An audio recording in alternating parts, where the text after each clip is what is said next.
وده بيحصل جوه مصر. فكرة مثلا انه في كنيسة اتبنت اروح انا طالع بمسجد اطول منها وده يطول البرج وانا اطول المئذنة، ده ملوش علاقة بالدينين.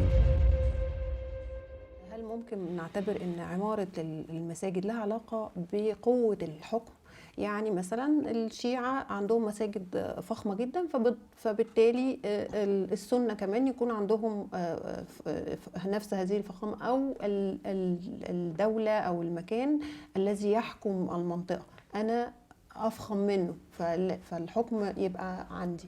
دي منافسات بشرية ملهاش علاقة بالدين نفسه بيقول ايه يعني، وده بيحصل جوه مصر. فكرة مثلا انه في كنيسة اتبنت اروح انا طالع بمسجد اطول منها وده يطول البرج وانا اطول المئذنة، ده ملوش علاقة بالدينين. دي تصرفات بشرية طبيعية، زي ما اخين بيتنافسوا، زي ما انا جبت عربية عايز يجيب عربية اغلى مني.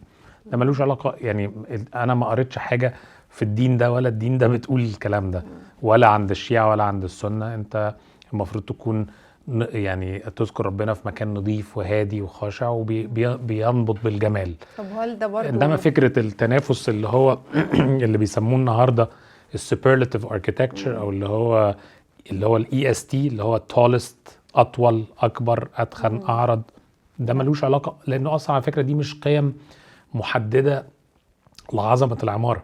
يعني احنا عندنا مسجد الأقمر مثلا من العصر الفاطمي، ده مسجد مش ضخم بس ده آية في الجمال. أو مثلا احنا بصونا دلوقتي مثلا ترشح لأكتر من 20 جايزة حوالين العالم. طب الأرض دي كلها 450 متر والمسجد نفسه 180، قاعة الصلاة 180 متر. فمش بالضخامة ولا يعني مش هي دي اللي بتحدد قيمة العمارة الحقيقية. فبالتالي التنافس فيها تنافس أعمى. يعني لو ده حاصل، أنا ما عنديش، أنا درست تاريخ عمارة إسلامية ومش شايف إن اللي ساهم في تطوير المساجد يعني ممكن تبقى بنسبة ما يعني، بس خلاص دي تصرفات بشرية ما يعني لا يعول عليها. لا يعول عليها بالظبط.